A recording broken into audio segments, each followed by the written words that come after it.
സംസ്ഥാന സ്കൂൾ കലോത്സവത്തിന്റെ രണ്ടാം ദിനത്തിൽ ഇഞ്ചോടിഞ്ച് പോരാട്ടം തുടരുകയാണ്. 319 പോയിന്റുകളുമായി കോഴിക്കോടും കണ്ണൂരും ഒപ്പത്തിനൊപ്പമാണ്. 317 പോയിന്റുമായി തൃശൂരാണ് രണ്ടാമതുള്ളത്.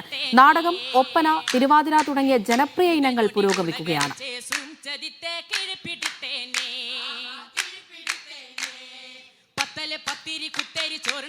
വിവരങ്ങൾ നൽകാനായി കലോത്സവ നഗരിയിൽ നിന്ന് ഞങ്ങളുടെ പ്രതിനിധികൾ ചേരുന്നുണ്ട്. വേദി 3 നീലക്കുറിഞ്ഞിയിൽ നിന്ന്, അതുപോലെ തന്നെ അവിടെ മംഗലം കളിയാണ് നടക്കുന്നത്. അതുപോലെ തന്നെ വേദി 12 നിത്യകല്യാണിയിൽ നിന്നുണ്ട്. അവിടെ കഥകളി നടക്കുന്നുണ്ട്. അങ്ങനെ ഒരുപാട് വേദികളൊക്കെ നമുക്കറിയാമല്ലോ.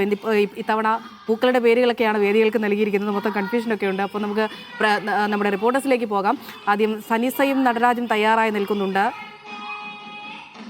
സനിസ, ശോഭാചന്ദ്രൻ. ഓക്കെ, സനിസയിലേക്ക് തന്നെ ആദ്യം പോകാം. സനിസ, ഇപ്പോൾ ഏത് വേദിയിലാണ് ഉള്ളത്? അവിടെ ഇന്നിപ്പോൾ രണ്ടാമത്തെ ദിവസമാണ്.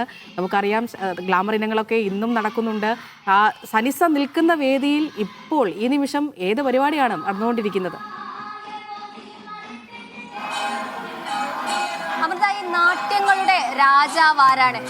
പിന്നെ പറഞ്ഞാൽ മതി. എന്തായാലും ഞാൻ ഈ നാട്യങ്ങളുടെ രാജാവിനെ, ആ ഒരു കലയെയാണ് പരിചയപ്പെടുത്തുന്നത്. കഥകളിയാണത്. നമുക്കറിയാം, നമ്മളെ തനതായ കേരളത്തിന്റെ കലാരൂപം എന്ത് എന്ന് എപ്പോൾ നമ്മൾ എഴുതിയാലും ചോദിച്ചാലും ആദ്യം പറയുന്നത് അത് കഥകളിയായിരിക്കും. ഇപ്പോൾ കഥകളിയുടെ ഒരുക്കങ്ങൾ, പുറത്ത് കഥകളി പുരോഗമിക്കുകയാണ്. കഥകളി മത്സരം ഇപ്പോൾ കഥകളിയുടെ ഒരുക്കങ്ങളാണ്. അടുത്ത വേദിയിലേക്ക് കയറേണ്ട ടീം ഒരുങ്ങുന്ന ഒരു കാഴ്ചയാണ് നിങ്ങളിപ്പോൾ കാണുന്നത്. ഈ കഥകളിയുടെ ഈ ഒരു ഉത്തര സ്വയംവരമാണ് ഈ ഒരു ഗ്രൂപ്പ് അവതരിപ്പിക്കാൻ പോകുന്നത്. ഇതിന്റെ ആശാൻ, ഇവരെ ഈ ഒരു കഥകളി പഠിപ്പിച്ച ആശാൻ നമ്മുടെ കൂടെ ചേരുന്നുണ്ട്.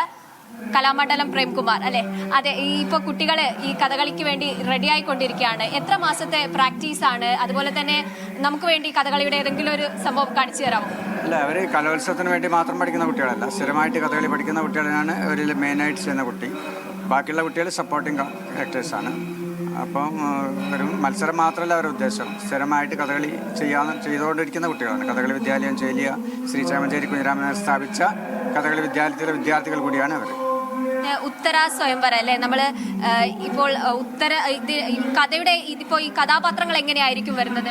ഇതിൽ ഉത്തരനും ഭാര്യമാരാണ്. ഉത്തരൻ എന്ന് പറഞ്ഞാൽ സ്ത്രീലംബടനായ കഥാപാത്രമായിട്ടാണ് അവതരിപ്പിക്കുന്നത്. അതിൽ ഉത്തര സ്വയംവരത്തിലെ ഉത്തരൻ ഭക്തിമാരുമായിട്ട് പിന്നെ അന്തഃപുരത്തിൽ ഇങ്ങനെ അവരുടെ ഇങ്ങനെ ഒരു വിഹാര രംഗമായിട്ടാണ് ഈ രംഗം അവതരിപ്പിക്കുന്നത്. ഒരു സ്ത്രീലംബടനായിട്ടുള്ള ഒരു കഥാപാത്രമായിട്ടാണ് ഉത്തരൻ ഇവിടെ അവതരിപ്പിക്കപ്പെടുന്നത്. അതെ, ആ സ്ത്രീലംബടനായിട്ടുള്ള ഉത്തരനാണ് ഇരിക്കുന്നത്. ഉത്തര സ്വയംവരത്തിലെ 2 ഭാര്യമാരുള്ള ആ ഉത്തരൻ ഇപ്പോൾ സംസാരിക്കാൻ കഴിയില്ലെന്നാണ് വിചാരിക്കുന്നത്. കഴിയില്ലല്ലോ മച്ചേ? ഇല്ല, ആ കണ്ണുകൾ, ആ ഒരു ഒരുക്കങ്ങളൊക്കെ നമുക്ക് കാണാം. 2 ഭാര്യമാരുള്ള ആ ഒരു ഉത്തരനാണിത്. ഈ കഥയിലെ നായകൻ എന്നൊക്കെ പറയാല്ലേ പക്ഷേ? അതെ, അത്തരത്തിൽ ഈ ഉത്തരന്റെ, ഈ ശ്രീലംബണനായിട്ടുള്ള ഉത്തരന്റെ 2 ഭാര്യമാരിലേക്ക് നമ്മുടെ ആ ക്യാമറയെ നമുക്ക് ചലിപ്പിക്കാം. ഇതാണ് ആ 2 ഭാര്യമാർ. ഈ കഥകളി ആയതുകൊണ്ട് തന്നെ, കഥകളി നമുക്കറിയാം, ഇതിന്റെ സംഗീതം മറ്റൊരാളായിരിക്കും പാടുക. ഇവർ അതിൽ മുഖാഭിനയമായിരിക്കും, ഹാസ്യങ്ങളായിരിക്കും.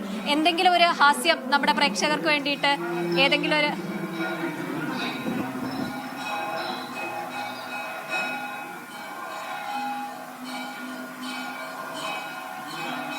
കുറച്ച് വീരമായാലോ?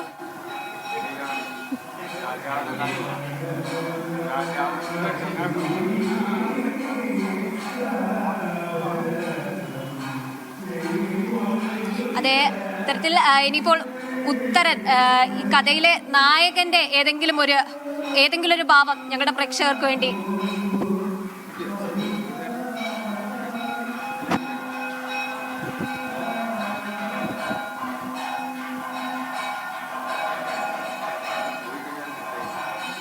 മറ്റൊരു ഭാവം കൂടി ആയാലോ?